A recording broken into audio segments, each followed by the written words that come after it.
Oleme tulnud Maardu ÜVK objektile, RTS Infrale külla, Ivarile, ja küsime tema käest, et mida ta siin objektil üldsegi siis teeb täna? Täna antud selle koha peal siin taastame siis torudüde vahetusel ülemist kihti, ehk siis teeme illustiku alust asfaldi alla.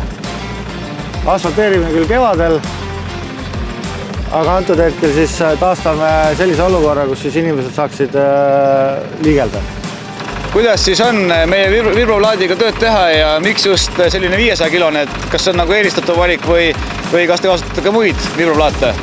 Eks vastavalt torukorrale kasutame erinevaid, aga siin objekti peal kasutame kuskil 500 kilost, kuna kiivaksused on nii suured, et sellega on õige teha.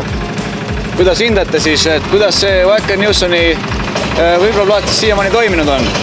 Ma arvan, et väga hästi, et hea on näha, et see masinapark on uuenenud võrreldes aastate taguse ajaga, et uus tehnika ja töötab nii nagu peab. Kui te vajate oma pinnasetööde teostamiseks sellist tehnikat, helistage mulle Storenti.